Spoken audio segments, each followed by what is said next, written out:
장들 반가워요. 반갑습니다. 6월 5일 정치회의 시작합니다. 자, 신반장, 일단 뭐 기쁜 소식 하나, 내일도 회의가 있습니다. 네, 미안해서 그래요. 내가 5, 6월 한 번도 못 쉬었잖아요. 그죠?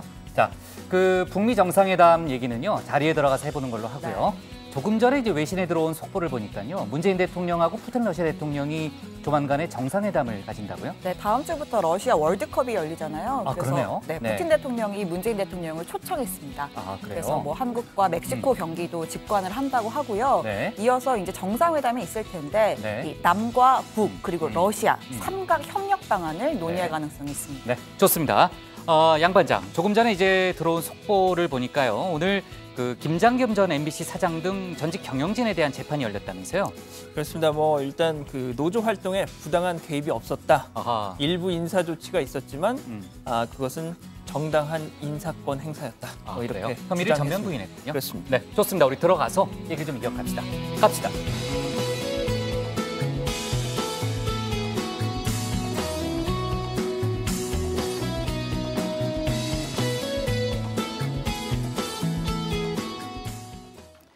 네, 반장들 자리에 앉았으면 정치보회를 시작하죠. 북미 정상회담이 시간까지 확정이 됐습니다. 우리 시간으로 말하면요, 6월 12일 오전 10시, 현지 시간은 오전 9시입니다만 세 개의 만남이 시작되고요. 협상 진전에 따라서 당일 오후 또는 13일까지 회담이 이어질 가능성도 있습니다. 뭐 그동안 남북미 회담으로 이어진다는 얘기도 많이 나왔잖아요. 백악관은 최근 판문점 실무 접촉에서 의미 있는 진전이 이루어졌다고 설명을 했습니다. 그러니까 북미 회담이 오늘로써 정확히 일주일 남은 상황인데 김정은 북한 국무위원장의 추가 반응은 아직 나오고 있지 않습니다. 어제 그 김영철 노동당 부위원장이요, 평양으로 귀환했잖아요. 그러니까 김정은 위원장한테 트럼프 대통령과의 면담 내용을 보고했을 텐데 제가 이제 북한 매체를 오늘 하루 종일 모니터링 해봤는데 특별한 보도는 없었습니다. 다만 뭐 저희 회의 중간에도 속보가 나올 수 있으니까 챙겨가면서 가도록 하고요.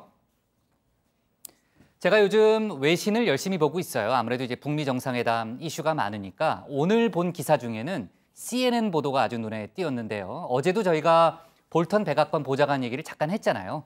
오늘 CNN이 보도한 내용을 보니까는 대북 초강경파인 볼턴 국가안보 보좌관이 열외로 밀려나고 있다. 뭐 그런 내용인데 특히 폼페이오 국무장관이요, 트럼프 대통령에게 그 김영철과의 면담 자리에서 볼턴을 빼라. 뭐 이런 그 조언을 직접 했다고 그러더라고요.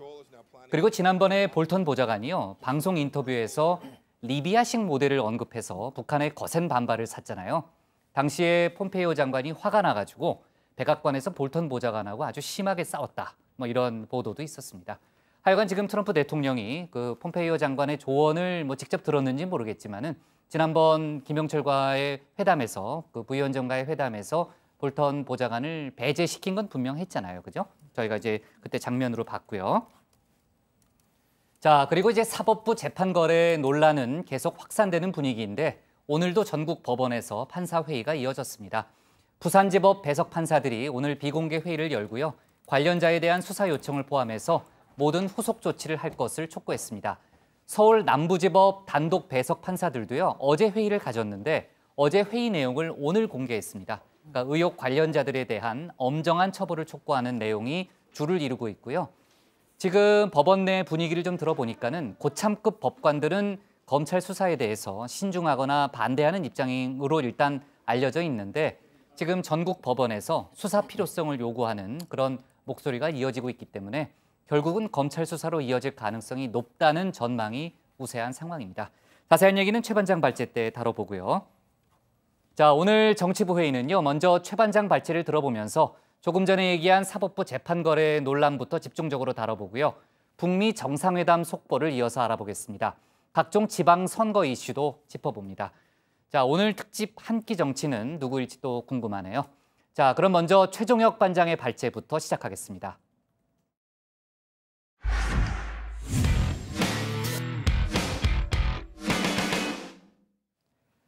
대법원 사법행정권 남용 특별조사단이 오늘 89건의 문건을 추가로 공개했습니다. 양승태 대법원의 수건 사업이었던 상고법원 도입을 어필하기 위한 내용이 다수인 걸로 드러났죠. 이런 가운데 김명수 대법원장은 논란의 후속 대책을 마련하기 위해서 법원 안팎의 의견을 오늘도 수렴하고 있습니다. 최 반장 발제에서는 파문이 더욱 커지고 있는 재판거래 논란을 집중적으로 다뤄보겠습니다. 지금 제가 오늘 말씀드리고자 하는 것은 전 대법원과 현 대법원 간의 갈등 내지는 대립을 심화시키고 이런 목적으로 제가 이야기를 드리는 것이 아니고, 양승태 전 대법원장은 현 대법원과 전 대법원 간의 갈등은 아니라고 선을 그었지만 의도와는 달리 신구, 전현 대법원 사이엔 이미 갈등 국면이 펼쳐지고 있습니다. 양 전 대법원장이 모든 의혹을 부인하면서 보인 태도야말로 현 대법원을 향한 선전포고와도 같았습니다. 내가 가야 됩니까? 그 이상 뭐가 밝혀지겠습니까? 모든 것을 사법부의 수장이 다 분명하게 아리라. 그거는 말이 옳은 말은 아니죠. 검찰에서 수사를 한답니까? 검찰에서 수사를 한답니까? 라고 물었는데요. 서울중앙지검엔 양승태 전 대법원장을 상대로 한 고발장이 차곡차곡 쌓여가고 있습니다. 오늘 소위 사법농단 피해자들이 민변과 함께 제출한 고발장 하나가 더 늘었습니다. 양승태를 구속하라!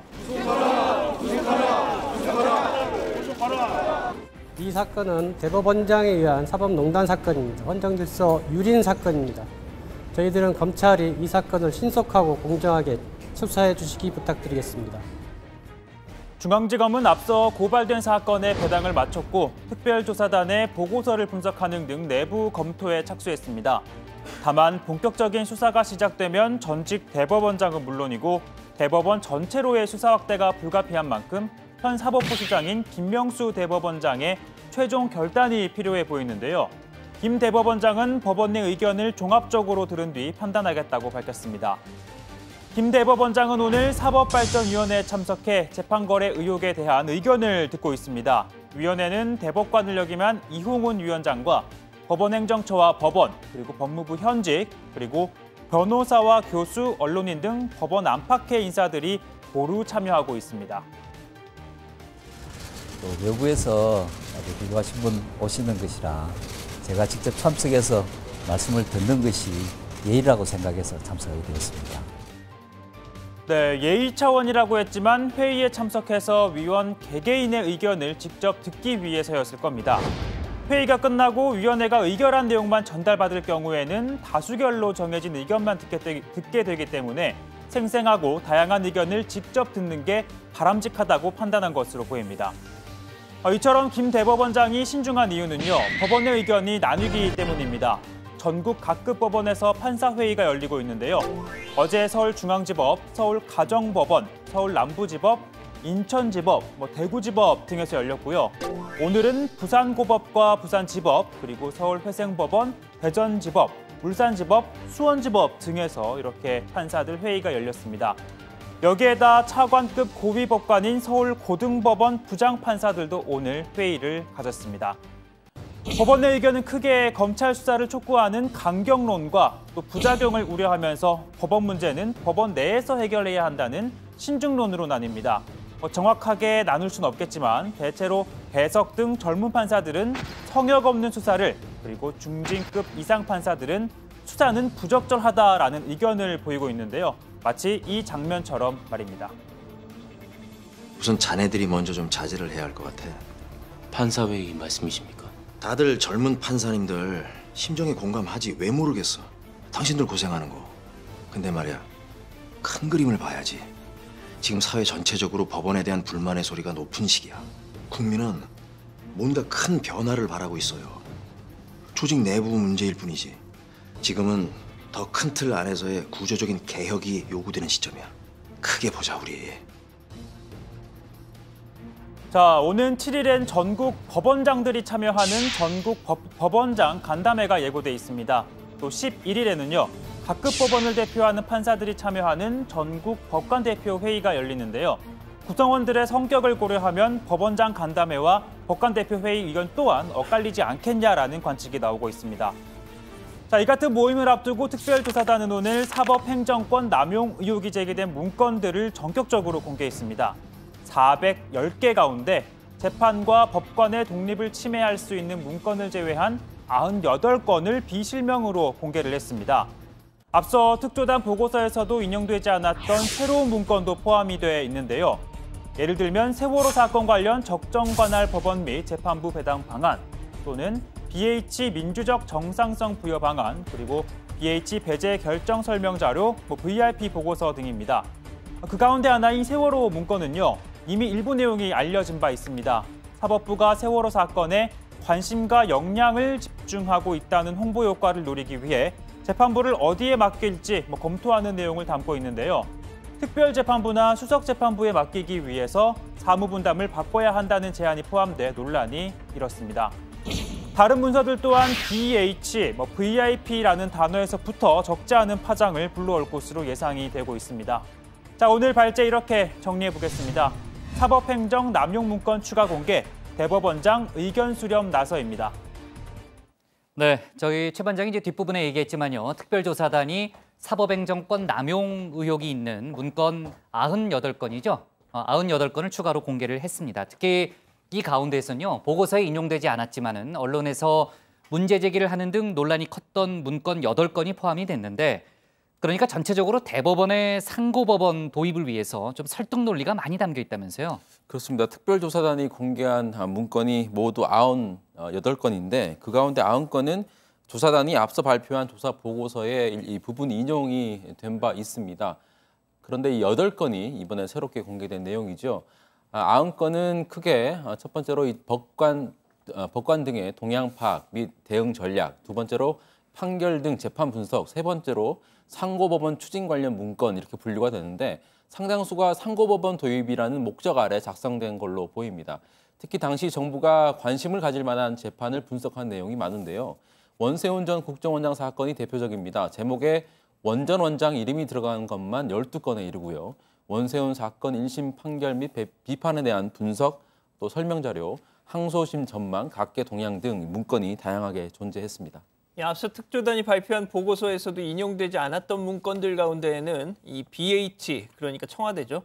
BH 민주적 정당성 부여 방안, BH 배제 결정 설명 자료, VIP, 여기서 VIP는 대통령일 겁니다. VIP 그렇죠. 보고서 등이 이번에 새롭게 공개가 됐습니다. 모두 이 양승태 전 대법원장이 추진했던 상고법원을 도입하기 위해서 박근혜 청와대를 설득하기 위한 내용을 담고 있습니다.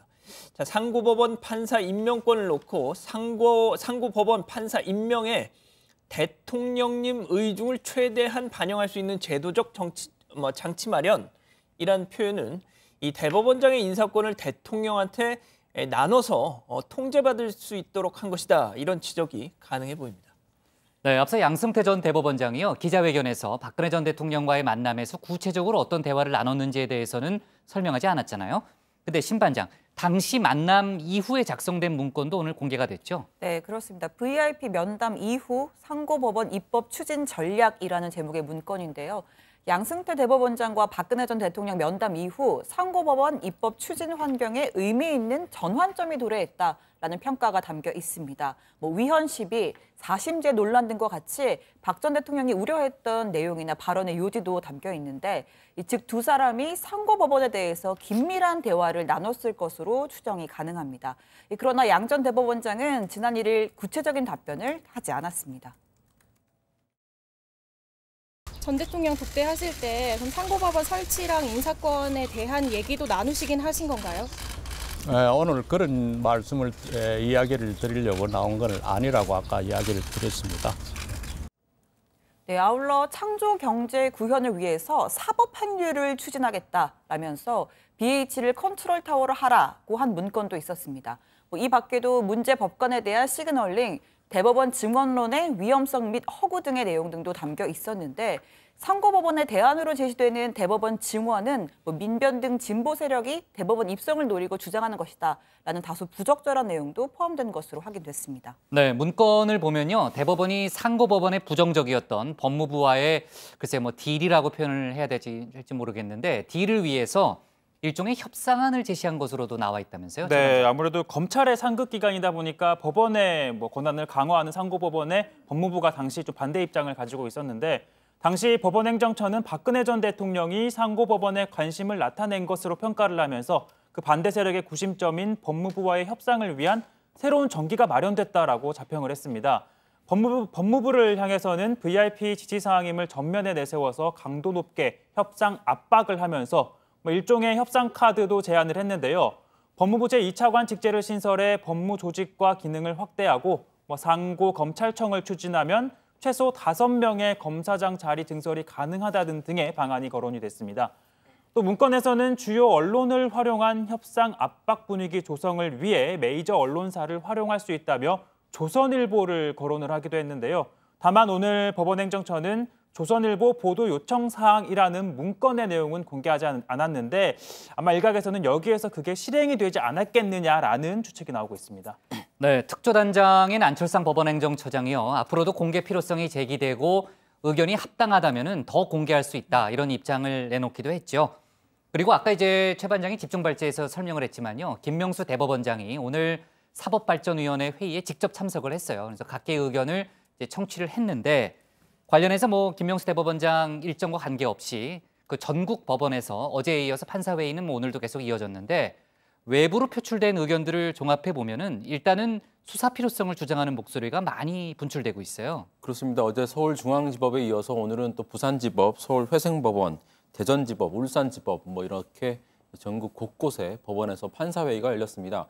부산지법 배석 판사들은 이번 사태에 대해서 참담함을 느낀다, 깊은 유감을 표명한다면서 의사결정, 기획, 실행에 주도적으로 관여한 자에 대한 수사 요청을 포함한 모든 실행 가능한 후속 조치를 요구한다라고 의견을 모았습니다. 어제 회의를 열었던 서울 남부지법 이 단독 배석 판사들도 오늘 그 결과를 공개했는데 관련자에 대해서 지위 고하를 막론하고 법이 정하는 바에 따라서 엄중한 책임을 물을 것을 촉구한다라고 의견을 모았습니다.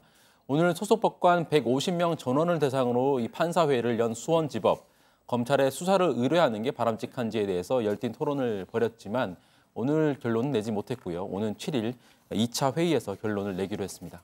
네, 김명수 대법원장의 결단 이후에 검찰이 본격적인 수사에 착수할 가능성이 높다는 게 일단 검찰 주변의 분위기이긴 한데요. 하여간 양승태 전 대법원장에 대한 고발, 고소 사건은 이어지고 있어요. 고발 사건이죠, 주로. 네. 자, 그리고 이제 각 시민단체 등과 함께요. 그 재판거래에 의해 그 의혹 관련한 그 피해자들의 규탄 시위도 이어지고 있는 분위기예요. 그렇습니다. 철도노조 KTX 열차 승무지부, 또 전교조, 금속노조 가불 오토텍 지회, 콜텍 지회 등 소위 재판거래 피해자를 자초하는 사람들과 또 민변 등의 시민단체가 양 전 대법원장과 박병대 전 법원 행정처장 등을 오늘 서울중앙지검에 고발했습니다. 이들은 법원은 우리를 판결로 좌절시켰고 재판 거래 의혹으로 2번 눈물을 흘리게 했다면서 시민의 권리를 살피기보다는 절대 권력의 눈치를 보기 바빴다라고 비판했고 또 검찰의 신속하고 공정한 수사를 촉구했습니다. 또 있습니다. 이 변호사와 법학 교수 등으로 구성된 대법원 사법농단 규탄 법률가 일동도 규탄대회 열고 오늘부터 대법원 앞에서 천막을 치고요. 시국농성에 돌입한다고 밝혔습니다. 이 대법원이 사법 권력으로 국민을 농락했고 재판을 정치 권력과의 거래 수단으로 사용했다 이렇게 비판했는데 이 변호사들은 독립성과 공정성을 내팽개쳐버린 법원에서 재판할 수 없다면서 얘기를 했고 또 교수들은 헌법과 법률을 부정한 법원이 권력과 유착하는 사회에서 이 법학을 연구하고 가르칠 이유가 없다 이렇게 농성 배경을 설명했습니다. 직접 들어보시죠.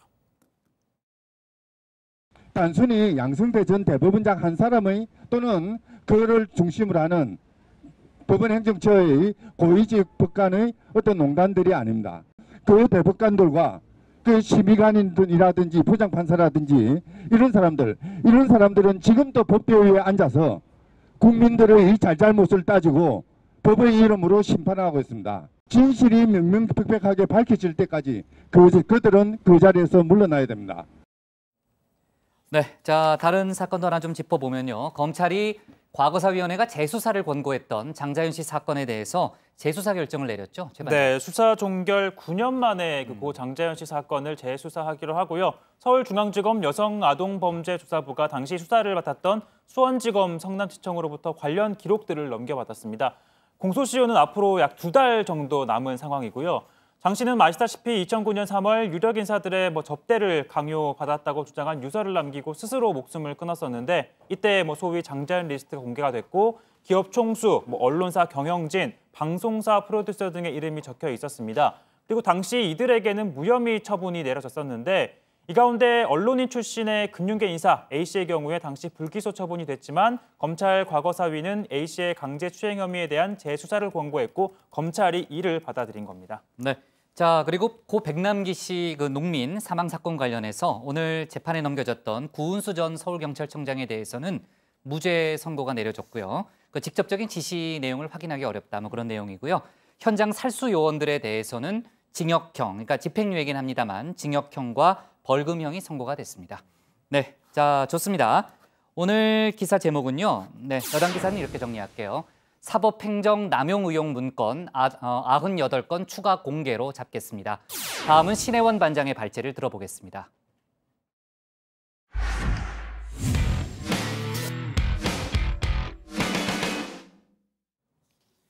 이제 일주일 뒤면은 북미가 한반도 비핵화를 위한 세기의 담판에 돌입합니다. 백악관은 첫 회담이 우리 시간 12일 오전 10시부터 시작된다면서 후속 회담 가능성도 열어뒀습니다. 판문점과 싱가포르에서는 막바지 실무 협의가 한창이죠. 특히 싱가포르에서는 회담 경호 의존 문제를 놓고 이른바 핀셋 조율을 벌이고 있습니다.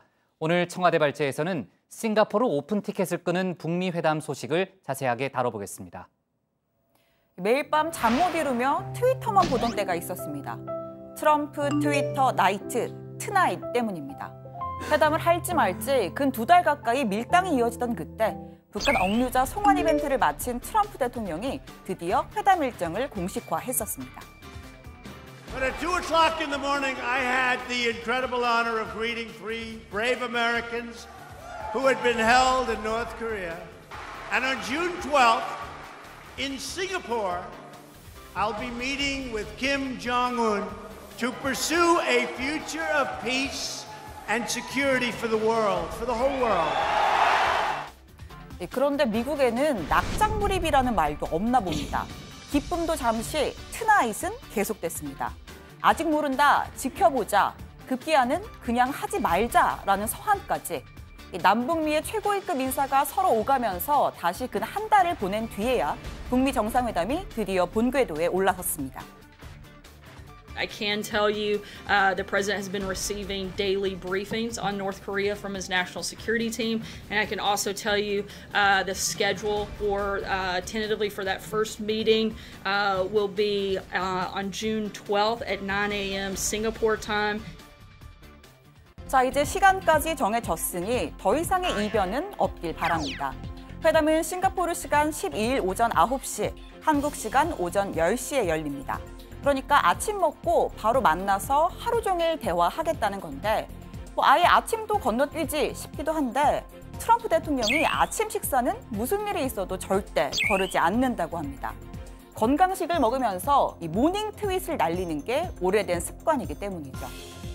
구체적인 일정이야 임박해서 공개가 되겠지만 대략 예상되는 건 오전 단독회담, 그리고 별도 오찬, 오후 확대 정상회담, 공동 기자회견, 만찬 순입니다. 회담이 길어지면 공동회견도 미뤄지겠죠. 트럼프 대통령은 회담이 한 차례 그 이상 이어질 거란 가능성을 거론한 바 있습니다. I never said it goes in one meeting. I think it's going to be a process. 회담이 하루를 넘어갈 경우 문재인 대통령도 싱가포르로 향할 가능성이 높습니다. 한반도 종전선언을 논의하기 위해 남북미가 연쇄 정상회담을 갖는 거죠. 청와대는 북미 회담의 결과를 지켜보겠다면서도 남과 북이 종전선언과 상호 불가침 약속에 대해 실무 협의를 진행하고 있다고 설명했습니다.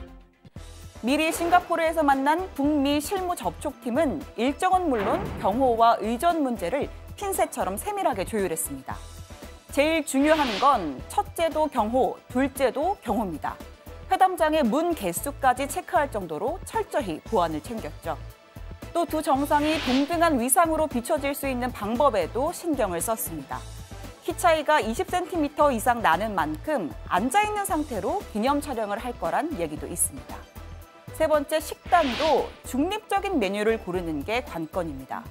술을 아예 안 마시는 트럼프 대통령과 애주가인 김정은 위원장 사이에 어떤 음료를 배치할지도 눈여겨봐야 합니다.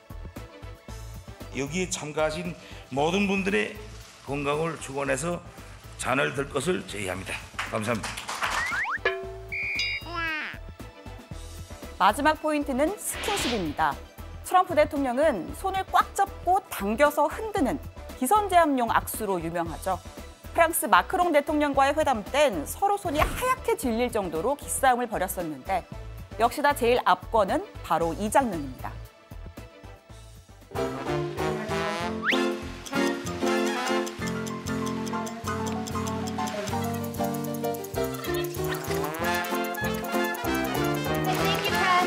Thank you, everybody. 이외에도 어깨나 등을 툭툭 치는 변칙적인 스킨십에도 능합니다. 사실 북한에선 최고 존엄의 몸에 손을 대는 것 자체가 있을 수가 없는 일이죠. 김정은 위원장이 이를 태연하게 응수할지도 관심 포인트인데 김 위원장에게도 트럼프 대통령을 깜짝 놀라게 할 만한 필살기가 있습니다.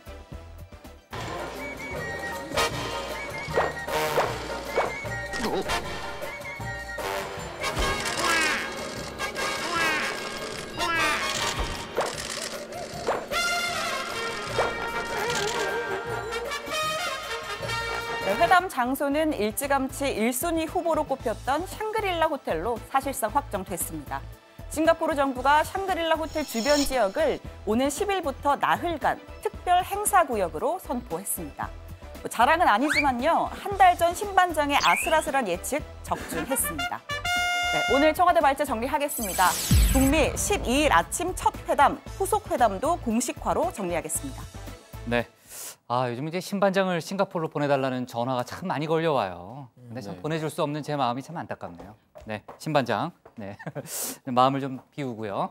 자, 트럼프 대통령이 전에 그런 얘기를 했잖아요. 언제든 회담장을 박차고 나갈 수 있다 이런 얘기를 했지만은 지금 분위기를 보면은 그럴 가능성은 별로 높지 않습니다. 뭐 상당히 그 회담 준비가 잘 진행되는 그런 분위기고 그 트럼프 대통령의 그 어제 발언을 보면요. 네. 이번이 첫 회담이다 이런 표현이 상당히 눈에 띄어요. 정 그렇습니다. 백악관 샌더스 대변인도 마찬가지로 이런 언급을 했습니다. 첫 회담은 싱가포르 시간 12일 오전 9시, 한국 시간 10시에 열린다라고 밝혔습니다. 만남이 단발성이 아니라 향후 수차례 연속해서 이어질 수 있음을 공식화한 그런 발언이죠. 또 이 싱가포르와 판문점에서 진행 중인 실무회담에서도 의미 있는 진전을 이뤘다면서 양측이 핵심 의제에서 간극을 좁혔다는 걸 시사하기도 했습니다. 직접 들어보시죠. We are actively preparing for the June 12th summit between the president and the North Korean leader. The advance team in Singapore is finalizing logistical preparations and will remain in place until the summit begins. In the DMZ, the U.S. ambassador's delegation continues diplomatic negotiations with the North Korean delegation. Discussions have been very positive and significant progress has been made. 네, 앞서 트럼프 대통령도 12일 정상회담은 하나의 과정이다라고 말했습니다. 후속 회담 의제는 크게 두 가지인데요. 먼저 비핵화입니다. 북핵 전문가들은 현실적으로 봤을 때 단번에 빅딜을 하기보다는 단계적인 합의가 필요하다는 입장입니다. 그래서 트럼프 행정부도 이를 수용하고 후속 회담을 통해서 속도 조절을 하는 거고요. 이 두 번째 의제는 종전선언인데 이 종전선언과 평화협정 체결을 위해선 문재인 대통령도 참여를 해야 하고 따라서 남북미 연쇄회담이 열릴 가능성이 있습니다. 만약에 여기서 단판을 못 내더라도 정전협정 기념일인 7월 27일 판문점에서 남북미 정상회담이 개최될 수도 있고 그렇죠. 또 9월 유엔 총회에서도 한반도 평화 문제를 논의하기 위한 기회가 있을 수 있습니다. 네, 지금 이제 미국 내에서는요, 미국 일각이에요. 일각에서는 그 단계적 비핵화를 수용하는 데 대한 비판 목소리도 있습니다. 관련해서 이제 과거에 북핵하기 합의하고 별 다르지 않은 거 아니냐 이런 목소리도 있는데 관련해서 백악관 입장도 나온 게 있죠, 양 반장. 그렇습니다. 백악관은 우리의 대북 정책 기조는 변한 것이 없다. 가시적인 비핵화가 있기 전까지는 지금 시행되고 있는 강력한 대북 제재 유지한다 이런 입장을 밝혔습니다. 자, 종전선언 후 주한미군 철수 가능성 불거질 우려 지금 나오고 있는데 여기에 대해서도 명확한 선을 그었습니다. 자, 매티스 국방장관은요, 매번 주한미군 철수 관련 얘기가 나오는데 도대체 출처를 모르겠다. 주한미군은 어디에도 가지 않고 북미 회담의 논의 주제도 아니다 이렇게 밝혔는데 직접 한번 들어보시죠. Any discussion about the number of U.S. troops in the Republic of Korea is subject to the Republic of Korea's invitation to have them there and the discussions between the United States and the Republic of Korea separate and distinct from the negotiations that are going on with DPRK. That issue will not come up in the discussions with DPRK.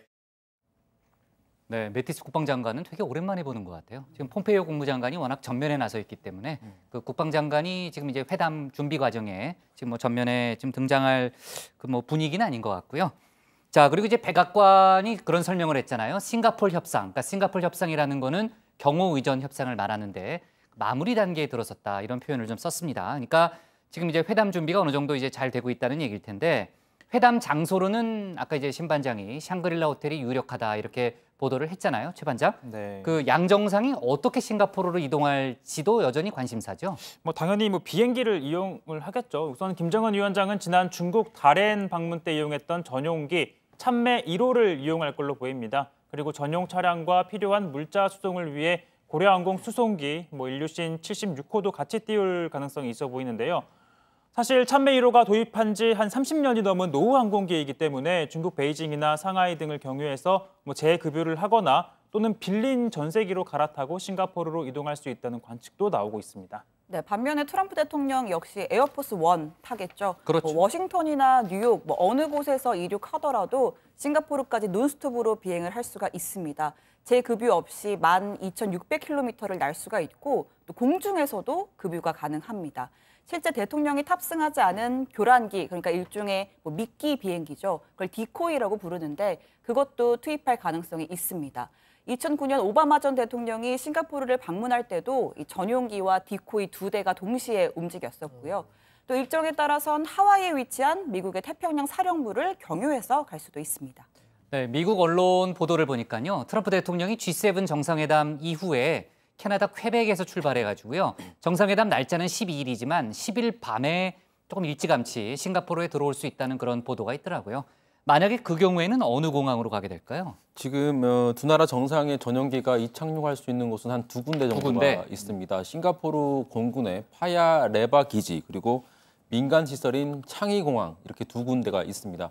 보안과 경호 문제를 따져볼 때는 파야레바 공군기지가 적격인데 2009년 오바마 전 대통령은 맨 처음에는 창의공항에 내린다라고 공지를 했다가 착륙 45분을 남겨놓고 파야레바 공군기지로 간다고 바꾼 적도 있었습니다. 네, 그러니까 원래부터 공군기지로 가려고는 했겠죠. 일종의 뭐 교란 작전 같은 거 아니에요? 그렇죠. 핵심이 뭐 아무래도 경호죠, 문제가 경호. 제일 중요하기 때문에 이번에도 전용기 착륙 일정이 뭐 알려는 지겠지만 막판에 변경될 가능성 뭐 좀 큽니다. 공항 주요 포스트에는 저격수도 배치가 되고요. 그리고 앞서도 언급을 했지만 김 위원장 전용기 참매 1호 그리고 에어포스 1은 체급이나 성능이나 아주 큰 차이가 있기 때문에 직접적인 비교를 막기 위해서 도착 장면 촬영을 허용하지 않을 수도 있습니다. 네. 그리고 이번에는 이제 퍼스트 레이디 간의 회담은 좀 어렵다라는 얘기를 어제 저희가 했잖아요. 이제 멜라니아 여사가 좀 아프기 때문에요. 근데 딸 이방카가 대신 갈 수 있고 결과적으로는 뭐 이방카 김여정 간의 만남이 가능할 수도 있다 이런 얘기도 있더라고요. 그렇습니다. 뭐 이방카 선임 고문, 백악관 선임 고문하고 김여정 제1부부장 모두 백악관과 노동당에서 공식 직함을 갖고 있지 않습니까? 뭐 그렇기 때문에 공식 수행원 자격으로 뭐 이번 북미 정상회담에 참여를 할 수 있겠죠. 두 사람은 지난 평창 올림픽 때도 조우할 기회가 있었는데 김여정 부부장은 개막식에 왔었고 이방카 고문은 폐막식에 참석하면서 만남이 무산되기도 했었죠. 네. 자, 그리고 아까 시작할 때 제가 잠깐 얘기했지만요. 김영철 노동당 부위원장이 이제 트럼프 대통령을 만나고 어제 평양으로 돌아갔는데 김정은 위원장의 반응은 아직도 나오고 있지는 않은 거죠? 네, 뭐 김 부위원장이 복귀한 지만 하루가 지났는데요. 아직 북한 매체에서 관련 소식이 나오질 않고 있습니다. 18년 전 조명록 차수 방미 땐 거의 실시간으로 보도가 나왔던 것과 비교를 하면 김정은 위원장이 어떤 메시지를 내놓을지 상당히 좀 고심을 하고 있다는 해석이 가능해 보이는데요. 진전된 비핵화 입장 그리고 트럼프 대통령이 처음으로 공식 언급한 한반도 종전선언이 핵심이라고 할 수 있습니다. 특히 종전선언은 북한 내부적으로도 병진 노선을 끝내고 경제 건설로 나아가는 기폭제가 될 수 있기 때문인데 대내외 모두를 고려한 메시지를 낼 가능성이 높아 보입니다. 네, 자 화제를 약간 바꿔서요. 내일이 현충일이잖아요. 문재인 대통령이 오늘 국가유공자들하고 오찬을 했죠. 그렇습니다. 문재인 대통령 국가유공자 및 보훈가족 예우에 있어서 예산 부족이나 법령 미비라는 핑계 대지 않겠다. 한 분이라도 더 살아계실 때 정성을 다한 보상과 예우가 이루어지도록 노력하겠다 이렇게 말했습니다. 실제로 보훈 예산을요 대폭 늘렸습니다. 2조 원 규모로 마련했고 이 참전용사 수당도 역대 최고 수준으로 인상했다고 하더라고요. 자, 오늘 오찬에는요 보훈단체 회원 그리고 순직 소방공무원, 세월호 희생자, 군 의문사 순직자 유족들도 참석했다고 합니다. 네, 자 그리고요 이낙연 국무총리가 오늘 최저임금 논란이 최근에 좀 있잖아요. 관련해서 상당히 강경한 발언을 했죠. 네, 이 총리가 오늘 국무회의를 주재했는데 그 자리에서 우리 경제에는 빛과 그림자가 함께 있다. 마치 경제의 모든 것이 잘못된 것처럼 최저임금 인상 때문에 모든 것이 나빠진 것처럼 몰아가는 것은 정확하지도 공정하지도 않다라고 이야기했습니다. 또 최저임금 인상과 노동시간 단축은 노동자를 위한 불가피한 정책이라면서 시행 초기의 부분적인 진통과 부작용을 극복해야 한다라고 강조했습니다. 네, 자 정말로 이제 북미 정상회담 일주일밖에 안 남았고요. 저희가 이제 내일도 회의가 있으니까 그 사이에 들어온 속보가 있으면은 아마 김정은 위원장의 반응 정도는 또 오늘 밤이나 내일 아침에 나올 수가 있으니까 관련해서 내일 좀 추가로 다뤄보는 걸로 할게요. 자 오늘 청와대 발제는요. 북미 정상 12일 오전 10시 3기의 만남으로 정리하겠습니다. 다음은 양원보 반장의 발제를 들어보겠습니다.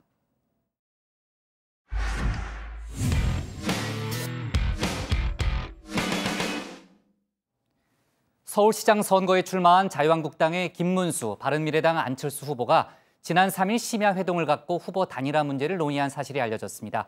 하지만 두 사람은 단일화 방식 등을 놓고 이견을 좁히지 못했다고 하는데요. 사전 투표일이 이번 주말로 다가온 만큼 단일화에 필요한 물리적 시간은 얼마 남지 않았습니다. 오늘 양 반장 발제에서는 관련 소식과 여러 가지 정치권 뉴스를 함께 전해드리겠습니다.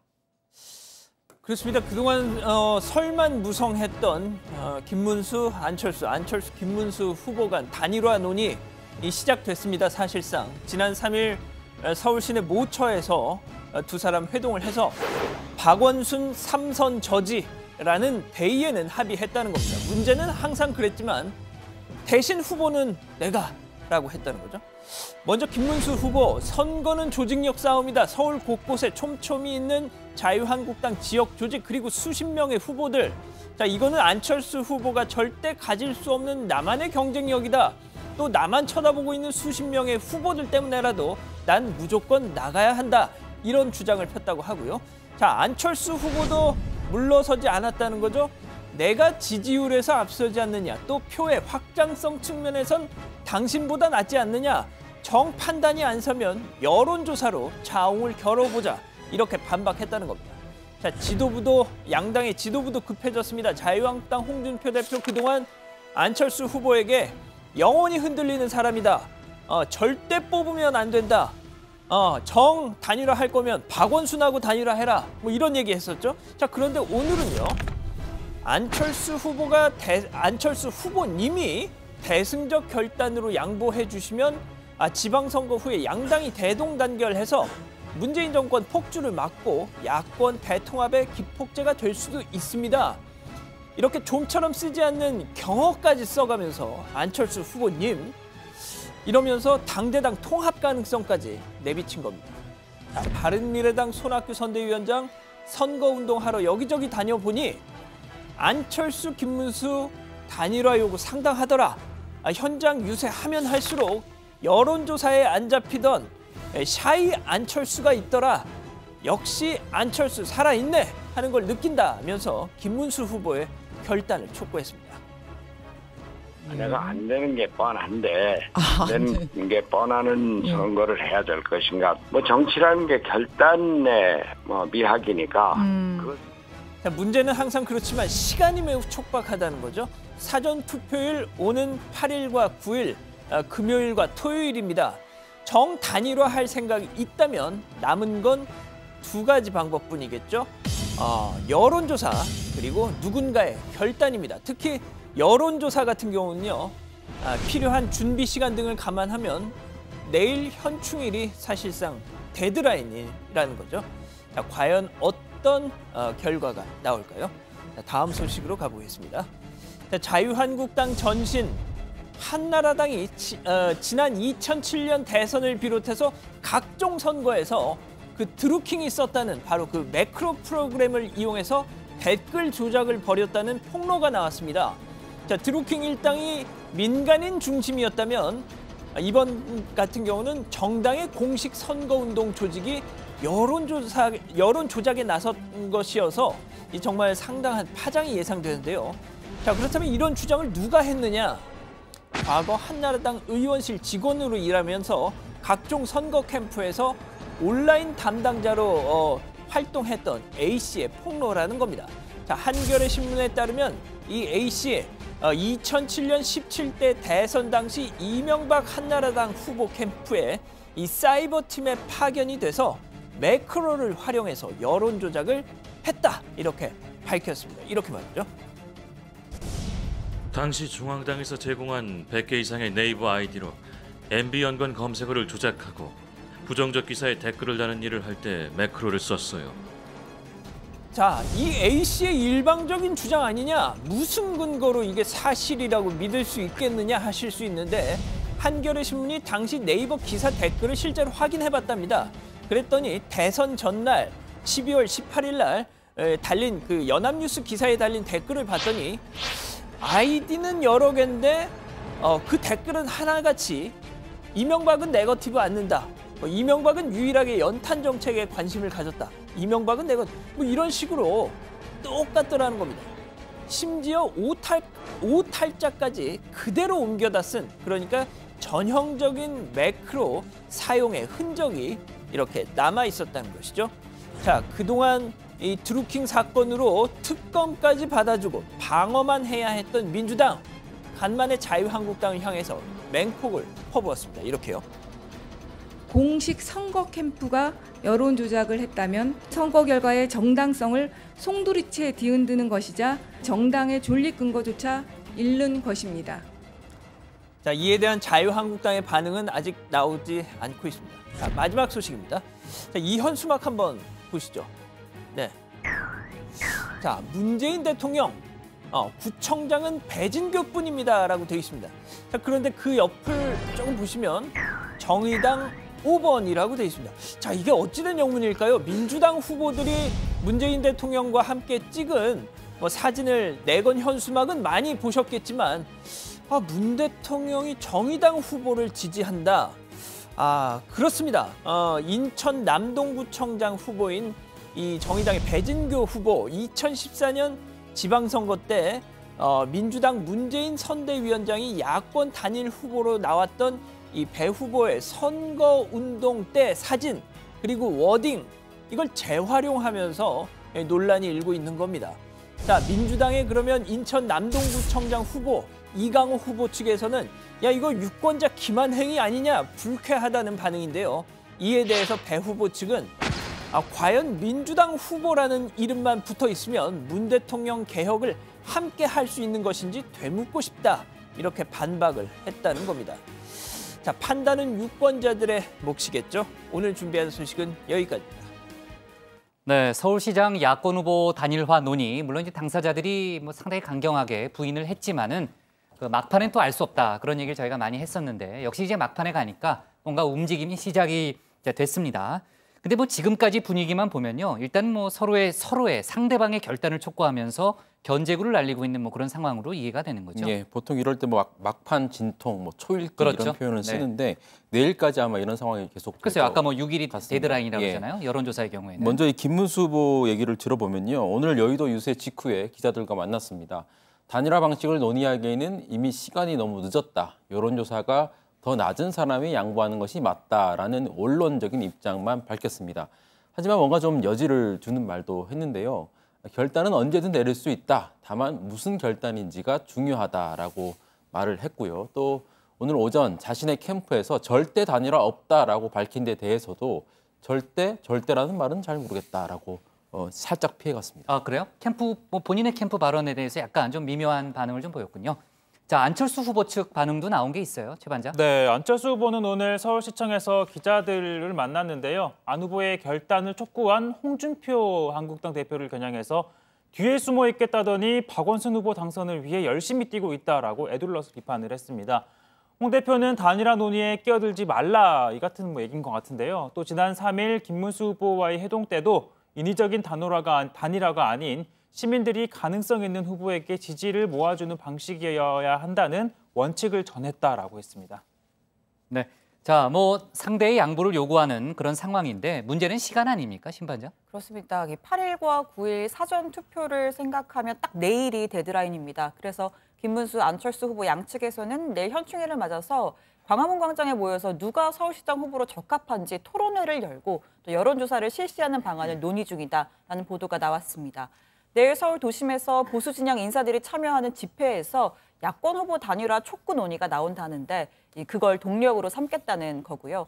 일단 사전 투표 전에 합의하는 게 최선이지만 설사 그걸 넘기더라도 본투표 전에 단일화도 플랜 B로 가지고 있다는 고 알려졌습니다. 네, 지금 뭐 이미 투표용지는 다 인쇄가 된 상태잖아요. 지금도 약간 늦었는데 사전 투표일을 넘기면은 글쎄 뭐 효과가 있을지에 대해서는 정치권에서 좀 뭐 효과가 별로 없을 거다 이렇게 보는 시각도 좀 많이 있고요. 어쨌든 지금 단일화를 상당히 뭐 추진하는 그런 상황인데 민주당 박원순 후보 측의 반응은 어때요?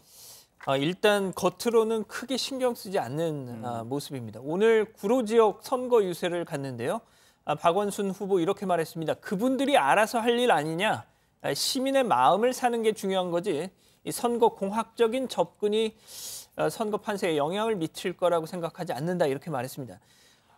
기자들이 실제 단일화가 되면 얼마만큼의 폭발력이 있을 걸로 보느냐 이렇게 물었더니 여론조사를 보면 단일화해도 한계가 있다는 거 아니냐 이렇게 반문하기도 했습니다. 네, 자 부산으로 한번 좀 가보면요. 역시 좀 막판이 되니까 이쪽도 아주 공방이 치열한데요. 자유한국당 서병수 후보가요. 민주당 오거돈 후보의 건강 문제를 제기했네요. 그렇습니다. 지난 3일 서병수 후보 측에서 먼저 이 방아쇠를 당겼습니다. 시중에서 유세 중에 마네킹과 악수했다는 황당한 소리가 들린다. 한 라디오 방송에서 시민들을 인민들로 발언하고 토론회에서 서병수 후보를 향해서 허 후보님이라고 불렀다. 이런 주장을 했습니다. 사실상 오거돈 후보를 향해서 치매 아니냐 뭐 이런 의혹을 제기한 걸로 봐야겠죠. 같이 건강검진을 받아보자 뭐 이런 제안을 했다고요? 네, 그래서 오거돈 후보가 어제 직접 기자회견을 열고 서병수 후보에게 언제 어디서든 공개 검진을 받자고 이렇게 역제안을 했습니다. 만약 아무 문제가 발견되지 않는다면 책임을 묻겠다라고도 했는데요. 또 그랬더니 서 후보 측이 10년간 각급 병원에서 받은 신체 검사 결과 병력, 투약 내역 일체부터 건강보험공단에서 받아서 뭐 숨김과 보탬 없이 부산 시민들 앞에 공개하자 이렇게 또다시 역제안을 한 겁니다. 이거 10년치 투약 내역이나요? 그렇게까지 해야 돼요? 네. 과하다 싶은 생각이 드는데 결국 오거돈 후보 지난 2월 서울대병원 강남센터에서 받은 건강검진 검사 결과 오늘 전격적으로 공개를 했는데요. 뭐 거의 모두 정상 판정을 받았다고 합니다. 네, 자 좋습니다. 자 어제 저희가 이제 문재인 대통령이 사전 투표를 한다는 얘기를 했는데. 민주당 쪽에서도 이벤트를 하는 게 있다면서요? 네, 이춘석 사무총장이 오늘 간담회를 했는데요. 사전투표율 20%를 넘기면 감사의 표시로 여성 의원 5명이 오는 10일에 파란 머리로 염색을 해서 파란을 이어가겠다라고 했습니다. 그리고 최종 투표율이 60% 이상이 넘으면 남성 의원 5명이 스포츠 머리로 깎고 파란 머리로 염색하겠다라고 공약을 한 겁니다. 아 그래요? 공약 당사자들이 누구예요, 신반장? 일단 뭐 여성 의원은 백혜련, 박경미, 유은혜, 진선미, 이재정 의원이고요. 또 스포츠 머리에 파란색 염색을 해야 할 남성 의원들은 김민기, 김영호, 그리고 임종성, 김정우, 김영진 의원입니다. 네. 네, 자기 뭐 지지층들이 투표장에 많이 나오기를 원하는 건 또 여야가 따로 없겠죠. 하여간 뭐 내일, 오늘 밤 내일은 이제 단일화 움직임을 저희가 잘 챙겨봐야 될 것 같아요. 자, 좋습니다. 오늘 기사 제목은요. 자, 이렇게 할게요. 김문수, 안철수 단일화 재점화로 정하겠습니다. 다음은 정강현 반장의 발제를 들어보겠습니다.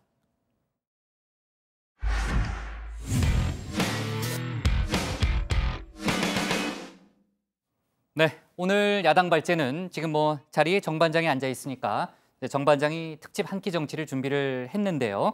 자, 오늘 이제 두 번째 순서잖아요. 정 반장이 과연 누구를 만나고 왔을지 저도 기대가 됩니다. 준비됐죠? 네. 그럼 바로 볼까요? 자, 지방선거 특집 한 끼 정치입니다. 저는 지금 국회에 나와 있는데요. 한 끼 정치의 원조 정반장 아니겠습니까? 여러분들 믿어주시고요. 자, 문제는 오늘은 제가 오늘 누굴 만날지 사실 모르고 왔습니다. 제작진이 뭘 준비를 했다는데 보시죠. 아, 이거군요. 아, 천막을 찾아라. 제가 지금 국회 6년째 출입하고 있는데 장난치십니까 지금? 국회 천막이 어디 있어요 지금? 있어요? 진짜로? 이쪽? 어디? 이쪽? 좋아요. 일단 가봅시다. 뭐 있다니까. 국회 지리에 자신만만한 정반장. 천막을 찾기 시작하는데 드디어 감을 잡은 듯 뛰기 시작한다. 천막!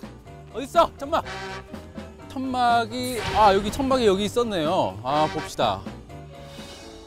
마네킹처럼 서 있는 한 남자. 어딘가 익숙한 뒷모습인데. 안녕하세요, 대표님. 오늘의 한 끼 정치 주인공 자유한국당 김성태 원내대표다.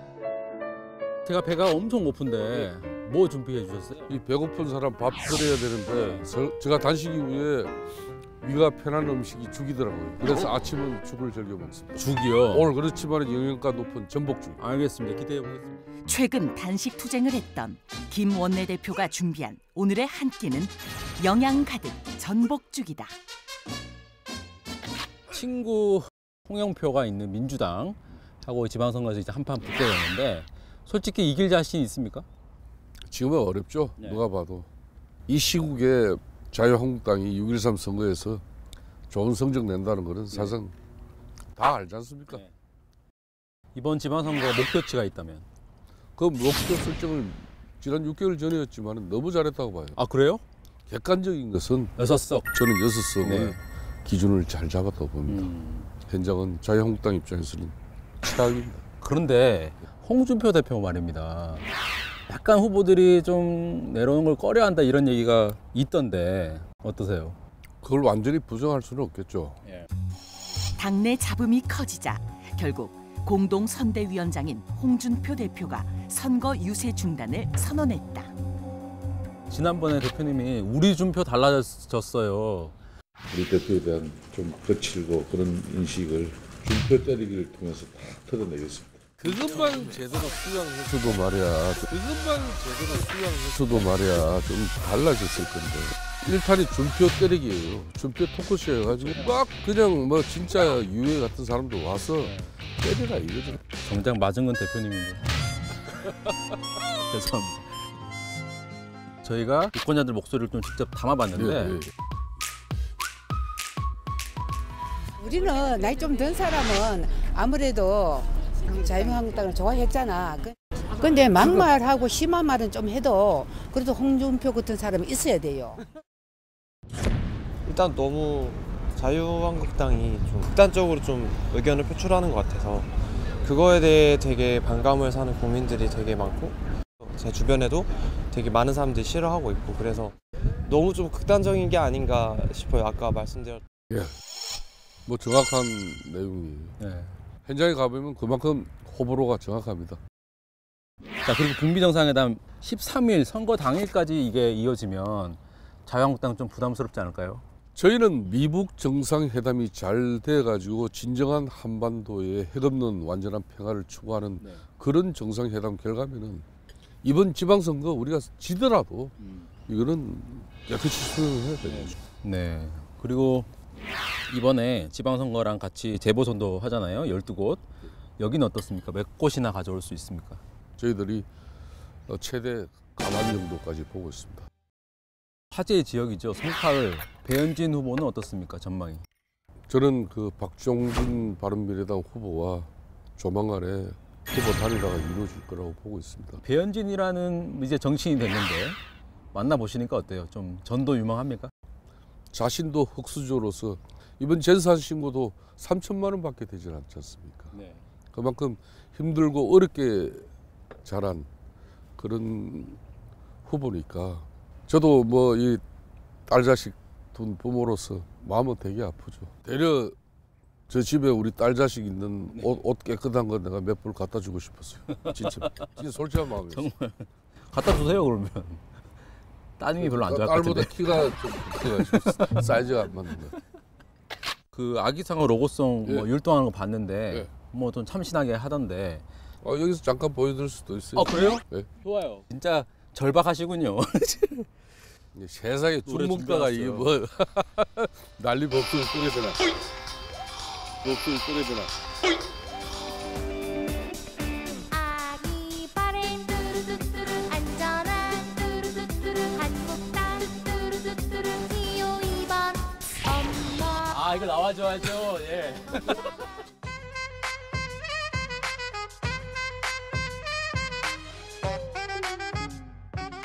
자, 이제 물론 최선을 다하시고 방금 춤도 추시고 좋습니다. 네. 결과가 잘 나와야겠죠. 네. 그런데 패배한다면 만약에 크게 패배하면 당의 운명이 뭐 어려우실 건데. 뭐 그런데 너무 우리 정만장 왜 자유한국당이 113 전부 다 뭐 전패하고. 아니요, 그냥 위기감을 말씀드리는 거죠. 그거를 애들이 우리가 느낀다니까요. 근데 제가 근데 뭐 홍영표 민주당 그 대표한테 그 이야기 할 거예요? 알 거잖아. 홍영표 대표는 거긴 좀 약간 부자 집안이잖아요. 예, 표가 많아가지고. 뭐 부자 뭐 하루 아침에 쪽박 차는 건 시간 문제예요. 예? 알겠습니다. 그러니까 현장에 가면 말씀하시고 큰절 꼭 하신다면서요. 예. 국민들께 큰절 한번 올리시면 어떨까요? 그렇게 했습니다. 예. 존경하는 국민 여러분, 대한민국 헌정 70년에 그래도 보수 우파 정당 정치가 세계 10위권의 경제 대국을 이뤄냈습니다. 저희들이 요 근래 이 다변하고 있는 시대 변화에 제대로 적응하지 못하고 또 국민 정서에 맞는 그런 합법을 구사하지 못하는 그런 또 누를 범하는 경우도 있습니다. 저희들이 처절하게 새롭게 변화하겠습니다. 저희들 좀 살려주십시오. 저희들 잘 하겠습니다. 오늘 그 어느 때보다 절박함이 느껴졌습니다. 자, 오늘 한끼 정치는 여기서 마무리하고요. 저희는 방송에 못 나가는 그런 대화 좀 하시죠. 저도 솔직하게 이해해요. 그러니까 궁금한 게 진짜 많고요, 솔직히. 아니 그래서 단식하고 나서 몸 많이 회복이 지금 잘 됐지. 진짜 배탈을 나고. 네, 김성태 원내대표 정말 몸을 던졌다라는 표현이 어울립니다. 네, 춤도 추고요. 아까 뭐 적큰절도 뭐 좀 올리는 그런 모습도 봤는데, 근데 아까 정반장 뛰는 모습 보니까요, 좀 이상하게 뛰던데. 나 잡아봐라면 약간 그렇게 뛰잖아요. 원래 귀엽게 보이려고. 약간 그렇게 일부러 설정이었어요. 자, 김성태 원내대표가요, 지방선거 전망은 어둡게 보면서도요, 재보선은 과반 이상이 가능하다 이렇게 좀 이제 포부를 밝혔는데, 지금 나오고 있는 여론조사 결과는 이제 김 원내대표의 지금 예측하고는 좀 엇나가는 거 아니에요? 네, 어제 지상파 방송 3사가 여론조사 결과를 발표했는데요. 재보선 12곳 가운데 자유한국당이 앞선 곳이 한 군데도 없었습니다. 사실상 민주당이 압승을 할 거란 예측이 나온 건데, 이 표를 한번 보시면요. 우선 자유한국당은 자신들의 지역구였던 4곳, 부산 해운대을, 충북 제천 단양, 경북 김천, 충남 천안 갑에서 모두 지고 있는 것으로 조사됐습니다. 부산과 제천 단양, 천안에선 민주당 후보가 크게 앞섰고요. 한국당 강세 지역인 김천에서도 무소속 후보가 한국당 후보를 이기는 결과가 나왔습니다. 뭐 전체 결과를 보시면 아시겠지만 12곳 가운데 11곳에서 민주당 앞서고 있습니다. 자, 바른미래당 역시 의미 있는 성과를 내지 못하고 있는 건데요. 세부 수치를 보면 자유한국당과 바른미래당 힘겨운 상황이 분명히 확인이 됩니다. 바른미래당 안철수 서울시장 후보 지역구였던 서울 노원병에서는 민주당의 김성환 후보, 바른미래당 이준석 후보를 4배 넘게 앞서고 있습니다. 자, 한국당 강현재 후보는 불과 5.7%였고요. 자, 최대 관심 지역이죠. 송파을에선 민주당 최재성 후보가 MBC 앵커 출신인 자유한국당 배현진 후보 2배 이상 앞서는 걸로 나타났습니다. 네, 자유한국당은 비상이 걸렸을 수밖에 없는 것 같은데, 오늘 판세 분석 회의가 마침 또 있었잖아요, 최 반장. 어떤 얘기가 나왔어요? 네, 일단 뭐 재보선 여론조사 결과를 놓고 다각도로 분석을 하고 논의를 했는데요. 여당이나 문재인 정부와 각을 세우는 대결 구도가 아니라 후보의 인물 경쟁력을 부각하는 전략을 강력히 추진한다라는 방침을 세웠습니다. 장제원 수석 대변인 회의 직후에 지금 여론조사에 일희일비하지 않고 더 열심히 민생 현장에 파고들면 소기의 성과를 거둘 수 있을 것이다라고 말했는데요. 그러나 홍준표 대표는 뭐라고 했을까요? 여론조사 결과가 왜곡됐다라는 주장을 펼치고 있습니다. 재보선 완패라는 여론조사 결과가 전해진 이후인 오늘 아침 페이스북에 글을 올렸는데요. 왜곡된 여론조사로 우리 지지층이 아예 투표를 포기하게 하려고 방송사들이 난리다. 그러나 우리의 조사와 분석은 전혀 다르다. 반드시 이긴다라고 주장을 하고 있습니다. 네, 조금 전에 최 반장이 얘기했던 대로 홍준표 대표의 분석은 좀 다르지만요. 일단 여론조사만 놓고 보면은 전체적인 판세가 자유한국당에 불리하게 돌아가는 건 분명한 거 아니에요? 그렇습니다. 그래서 제가 김성태 원내대표 만났을 때 물어봤습니다. 현실적인 목표치. 근데 홍준표 대표가 9석 도 가능하다라고 얘기를 했는데 어떻게 생각하느냐라고 물어봤더니 아주 솔직한 대답을 했습니다. 직접 한번 들어보시죠. 얼마 전에 9석 승리 가능하다고 말씀하셨죠. 그 9석은 그만큼 이제 우리 자유한국당 지지를 또 우리 후보들을 위한 그런 립 서비스입니까? 뭐 좀 사기양양 차원에서 한 것이고 저는 사실상 우리 국민들이 6석 주시면은 정말 저희들은 엎드려 큰절하면서 감사하게 고마운 국민들의 마음 받아야 된다 생각합니다. 6석이만 해도 정말 감지덕지다. 그렇군요. 알겠습니다. 자, 방금 들으신 것처럼 현재 유세를 총지휘하고 있는 김성태 원내대표는 광역단체장 6석만 해도 감지덕지다 이런 입장을 밝혔습니다. 6석이면 사실 현상 유지 수준이거든요. 그렇죠. 예, 문제는 지금 부산, 경남, 울산 이런 전통 텃밭조차 쉽지 않다는 전망이 나온다는 거죠.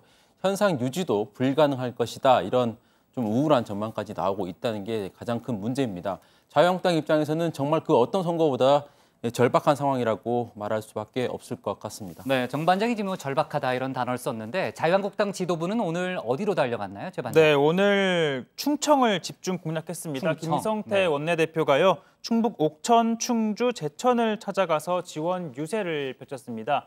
그런데 오늘 자유한국당뿐만 아니라 여야 지도부가 모두 충청, 중원을 공략하는 모습을 보였는데 민주당 추미애 대표는 충북과 대전으로 갔고 또 바른미래당 박주선 공동대표도 충주, 제천, 청주, 대전을 훑었습니다.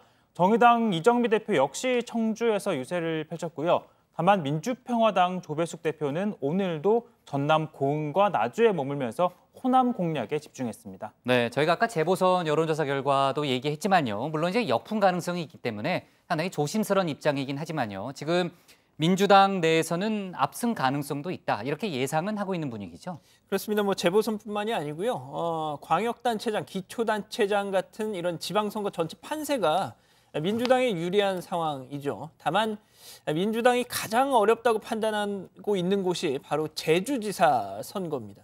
MBN 여론조사 결과를 보면요. 무소속 원희룡 후보 44.5%, 민주당 문대림 후보 34%로 10%포인트 이상 격차가 있습니다. 때문에 어제 추미애 대표를 비롯한 당 지도부가 제주도에 총출동해서 지원 유세를 하기도 했더군요.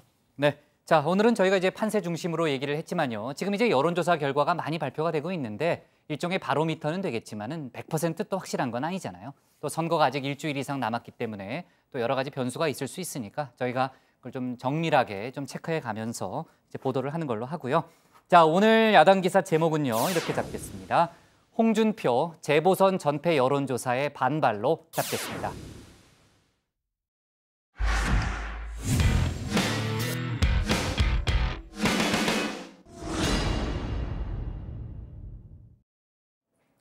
안녕하세요. 톡소원 정치의 강정입니다.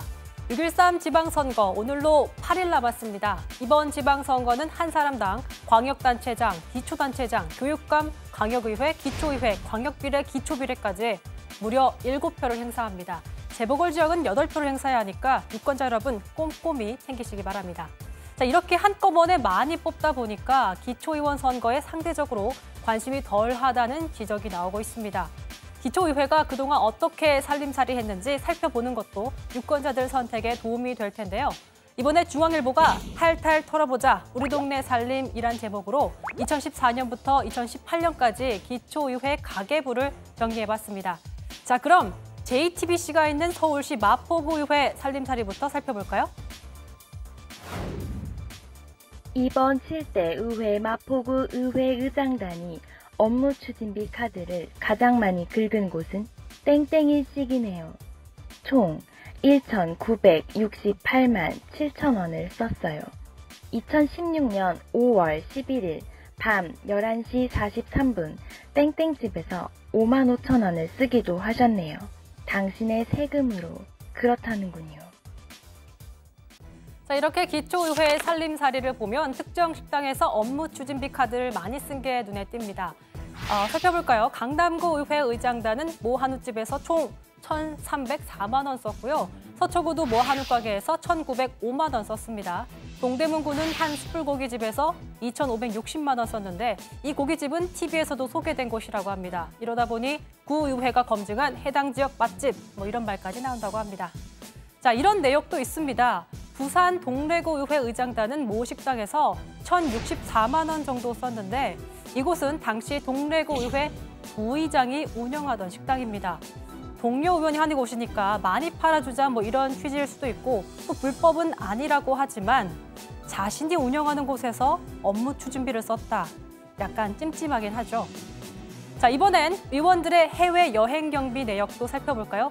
충남 금산군 의회는 의원 1인당 올해 해외 출장비를 538만 원으로 책정했는데 전국 기초의회 중 1등입니다. 지난해 예산의 2배가 넘습니다. 이렇게 많이 올렸을까요? 지방의회 총회 간도제라고 해서 업무 추진비, 해외 경비, 공통 경비 이렇게 3가지 항목을 가지고 총 금액 1억여 원 내에서 자율적으로 정하게 돼 있습니다. 업무 추진비와 공통 경비는 올해와 똑같이 가기로 했고 남은 예산을 어디에 쓸지 결정을 못해서 일단 해외 경비로 편성을 한 겁니다. 나중에 추가 경정 예산 정할 때 다시 정리할 것입니다. 이뿐만이 아닙니다. 전남 한평군 의원은 올해 개당 60만 원짜리 금배지 예산을 책정했습니다. 행자부가 권고하는 국회의원 배지 가격 3만 5천 원에 17배가 넘습니다. 한평군 관계자는 이에 대해서 지난해와 비슷한 범위 내에서 액수를 책정했고 개당 액수는 비싸지만 전체 액수로는 몇백만 원밖에 되지 않는다고 답변했습니다. 참고로 한평군 7대 군의회에서도 개당 54만 원짜리 순금 배지를 만들었습니다. 과거 기초의원들이 도에 넘치는 해외 출장을 가거나 업무 추진비를 눈먼 돈처럼 펑펑 써서 무리를 빚는 경우 종종 있었습니다. 이번에 새로 뽑는 의원들은 이런 일이 물론 없어야겠죠. 유권자 여러분들도 우리 지역에서 누가 출마하고 어떤 일을 했는지 우선 살펴보시고 선택했으면 좋겠습니다.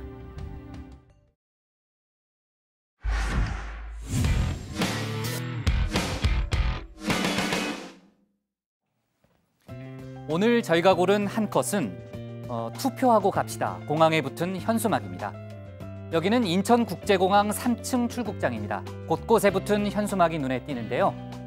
투표소 가는 한 걸음, 행복한 동네로 가는 밑걸음 등의 내용이 적혀 있네요. 그렇습니다. 8, 9일 진행되는 지방선거 사전투표 홍보 현수막들이죠. 중앙선거관리위원회는 북미 정상회담과 월드컵 등의 이슈에 가려서 이번 지방선거의 투표율이 매우 낮을 것을 우려하고 있습니다.